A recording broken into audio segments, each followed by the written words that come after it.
Hi guys! Today we will be specifically talking about how I got started on my real estate investment. And mind you guys, I don't have millions of pesos when I started in real estate investments. What you need, yes, what you need is just guts, dedication, and patience. So that's the beauty of real estate. But first off, welcome to Real Talks with Casey, where we talk about real estate, life, faith, and business.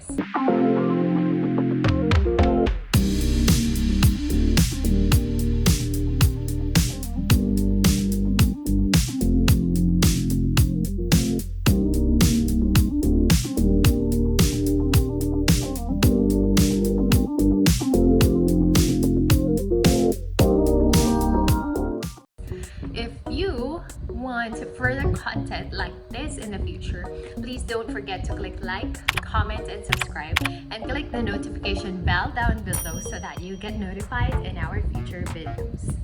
And now off to our topic.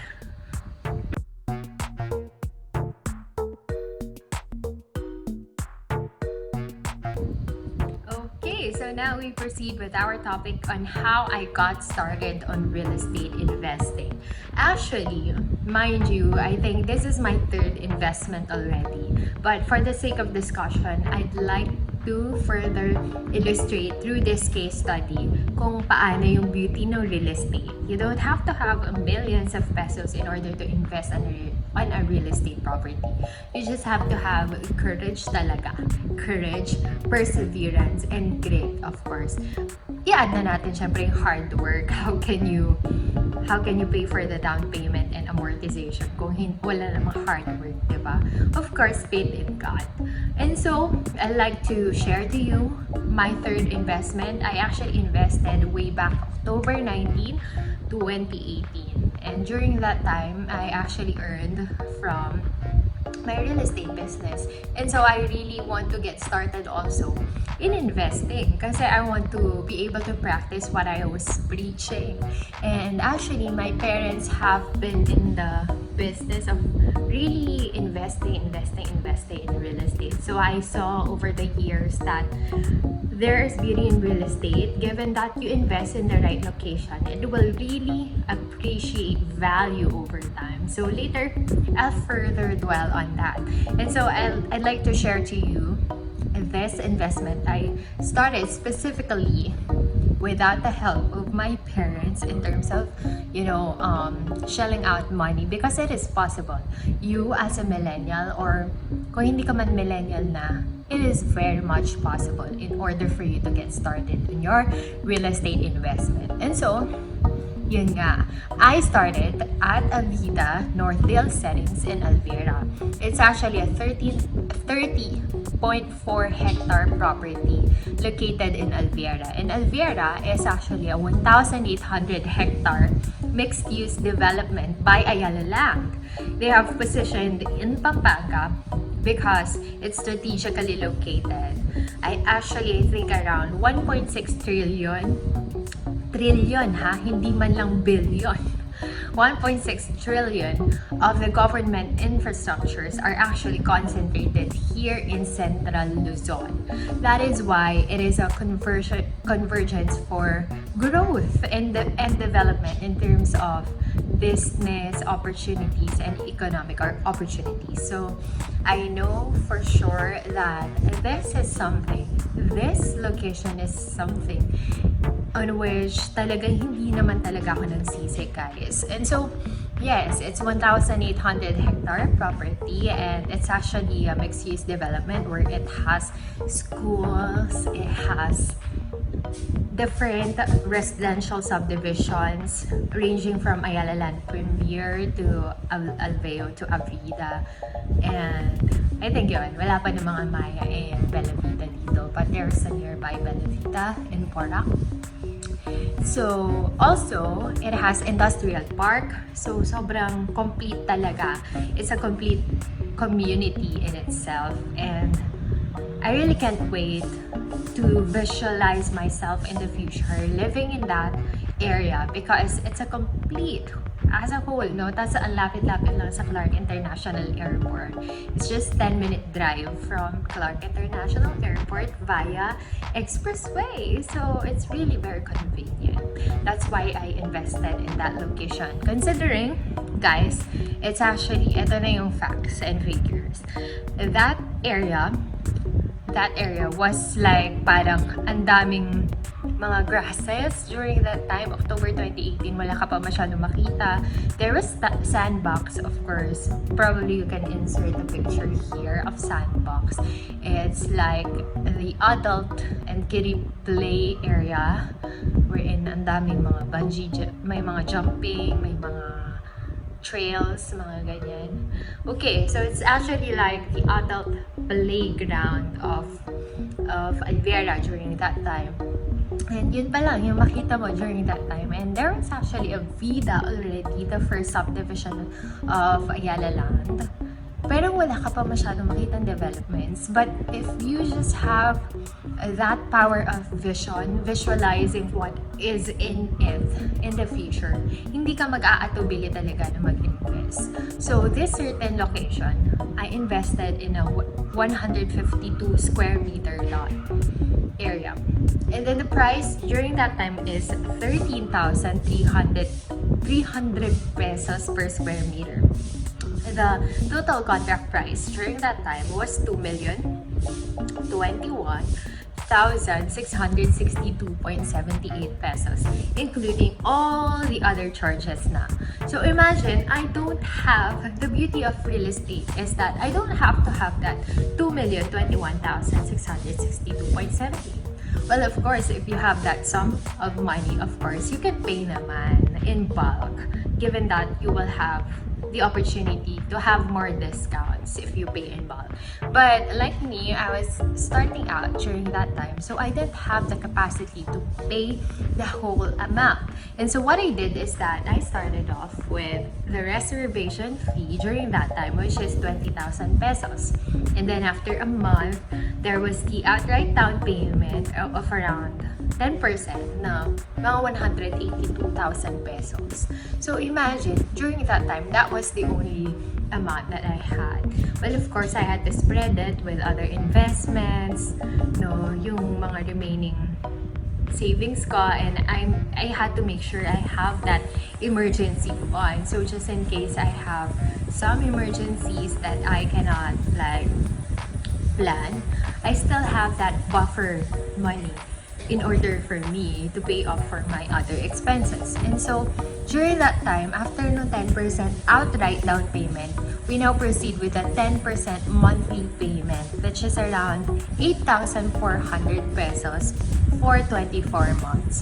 24 months, imagine that was 2 years.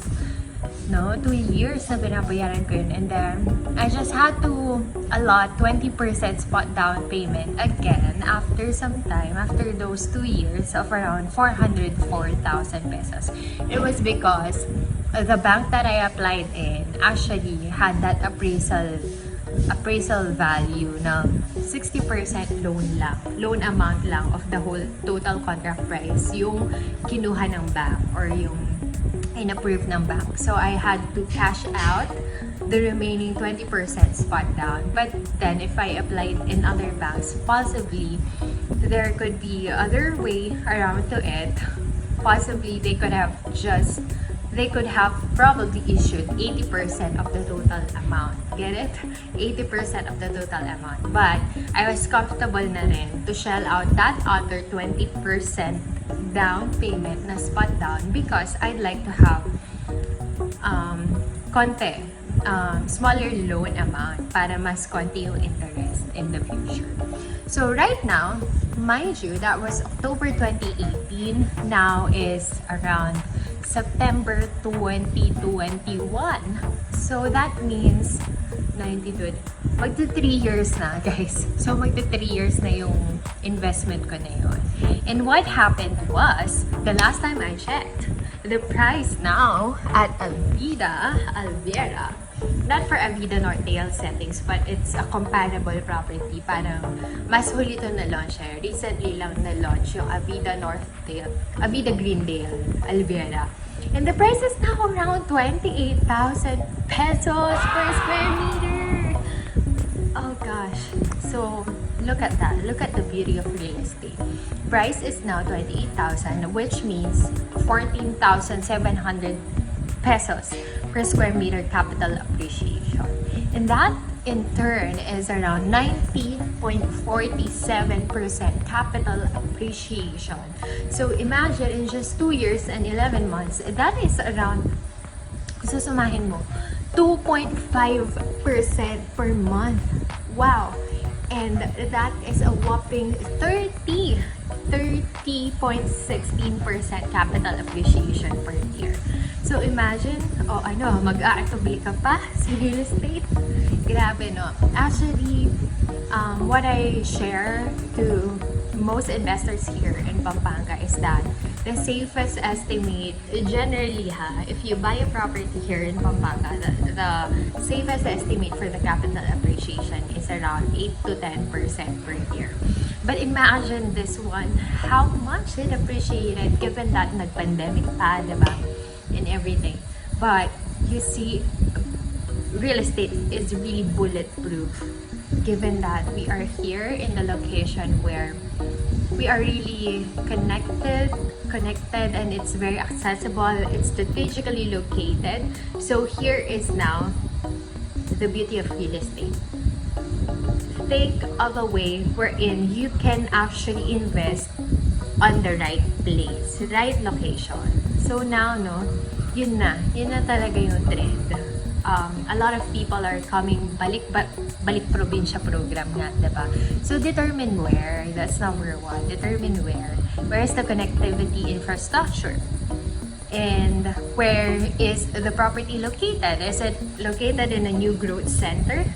In my case, this is actually very much located in a strategic location because it's 10 minutes away from Angeles City, 10 minutes away from Clark only, and 30 minutes from San Fernando, Pampanga. So that is one of my first considerations. Determine where. And you have to have the right developer.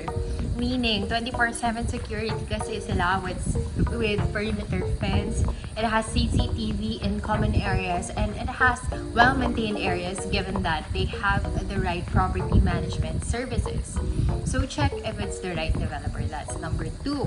And number 3, check your budget. So it has to be not more than 30% of your income. So say for example, you are earning 100,000 pesos. Kunwari lang guys para mabilis lang illustrate. And then, dapat your amortization should not be lower. It should not be higher than 30,000 pesos. And then you have to check the loan requirements also. So later on, because if you are planning to loan that certain property, you should be checking ahead of time already if you can fulfill the requirements. Basic requirements are like latest IER or BIR Form 2316, latest 3 months payslip if you are locally employed, and certificate of employment with income for locally employed as well. Pag self-employed ka naman, you should have audited financial statements for the last 2 years with the latest IER, bank statement for the last 6 months, certificate of business registration from DTI or SEC, articles of partnership or articles of incorporation, whatever is applicable, and you have to have business background or company profile, etc., etc. Perhaps we can discuss the requirements and loans and loan application process in the future videos.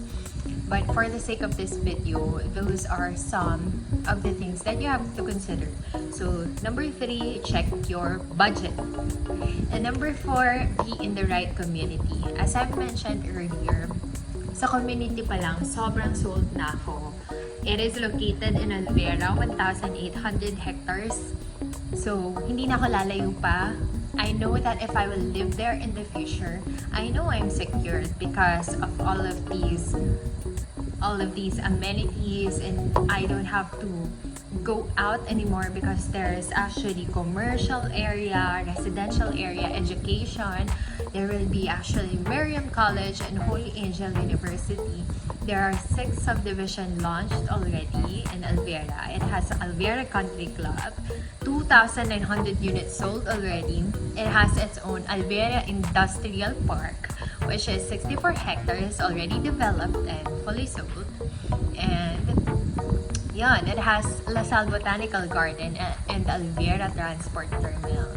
So all of these things considered, these 4 things that I considered determine where, the right location, the right developer, check your budget, the right budget of course, and the right community.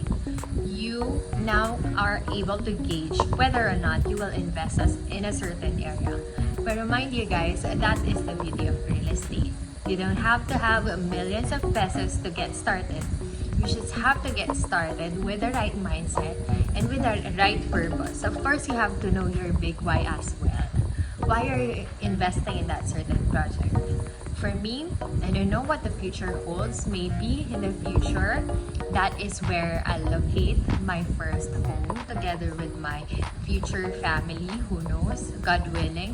But another way to go about it is that I can possibly have it as an investment and later on flip it to a better property in the future, diba? Or pwedeng mag-build and sell ng property.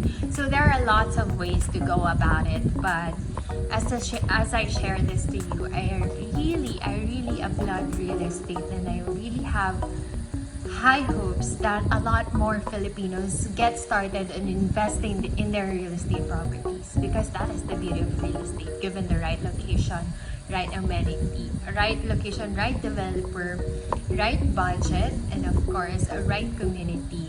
And of course, idamay na natin the right real estate consultant or real estate broker that you can talk to.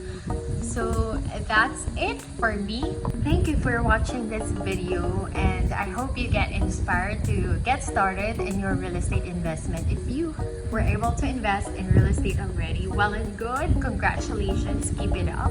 If you haven't started yet, this is actually your starting point. And so read up, I suggest read up more books, watch more vlogs such as this. And take action. That is the most important part. Take action in order for you to reach for your dreams, especially the dream and goal of having that financial freedom. And so let's actually I'm here just to support you, inspire you, and encourage you to get started on your real estate investment. Sabi nga, diba? The best time to invest was yesterday, but the next best time to invest is today. And so the mere fact that you are doing this, doing your research, and really doing your job in order to accumulate more knowledge and apply it, it will come into fruition at God's perfect timing. And so I'm praying for you guys, and thanks so much for joining us in this vlog. I hope you were able to learn a thing or two. Please don't forget to click like, comment, and subscribe. Click the notification bell down below if you were able to learn something from this. And God bless you. Maraming salamat, and I'll see you soon. Bye! Happy investing!